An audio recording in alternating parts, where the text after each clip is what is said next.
Hello, I'm Gedo, and after 33 years, Possessed have released a new album. The album is called Revelations of Oblivion.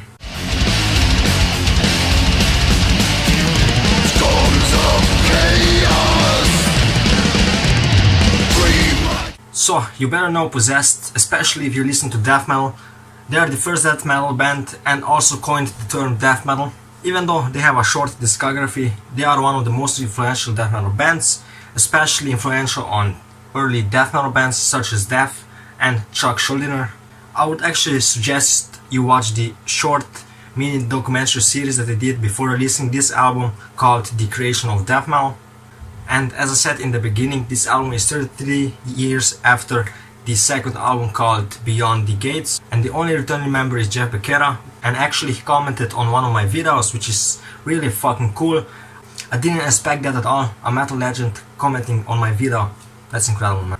And I feel kind of bad about not being able to own an actual copy of an album like a vinyl or a CD, because I don't have the money right now, because this album is fucking awesome. Let's find out why. So, the album has 10 songs and an intro track and an outro track. The songs are a mix of old school death metal and modern technical death metal, and mixed with a little bit of thrash metal. So, the guitar work. This album is a gold mine for death metal riffs. Both technical and groovy, trashy and melodic, anything you desire. The album always throws in new, interesting riffs that surprise you, whether that be a heavy groovy riff or a faster technical riff, which the switch up between those riffs gives new energy to the songs. No song is a letdown in the riff department and in guitar work in general. The mix of old school death metal and modern technical death metal works really well, and the lead guitar work is fantastic with nasty sunny arpeggios and shredding. Vocals are excellent. They are unique, more of a shout type vocals rather than growls or screams. They fit with every part they're in. There is a variety of vocals like spoken words vocals, more of a growling, deeper type of vocals, and so on.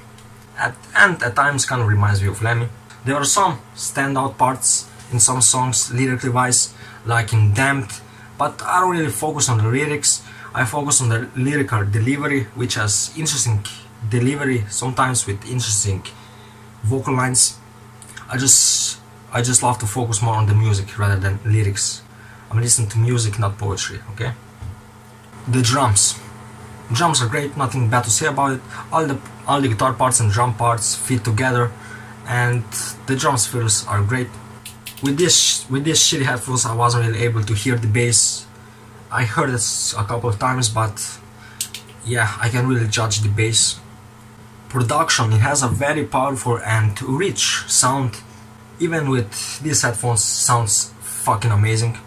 So now we're gonna talk about some songs and the favorite songs from the album. The best song probably being Demon. Praise the demon that dwells within my soul. Hail the evil, releasing pain and fire. The intro vocal line in that riff is amazing. It has great slower riffs, and so many of the riffs are groovy, and it's just a fantastic song in my opinion, 10 out of 10. Another song that's really fucking good is Damned.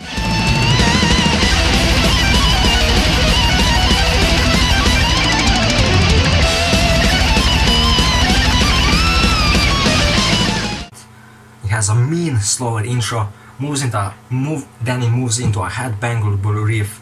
Slayer style versus lyrics at 240 are incredible. Nasty arpeggios and shredding, man. And another best song from the album, in my opinion, is Ritual. Death to the human race.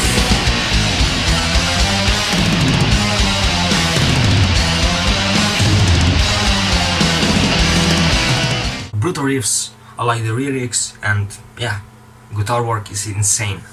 Some other favorite songs are No More Room in Hell, Shadow Cult, and The Ward.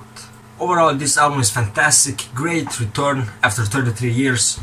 It's probably a better comeback album than At the Gates' At War with Reality.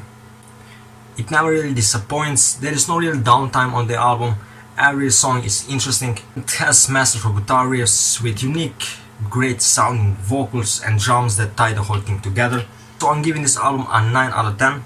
If this won't be a contender for the album of the year, then I don't know what will. And the only reason why it's not a 10 out of 10, it is because of its variety.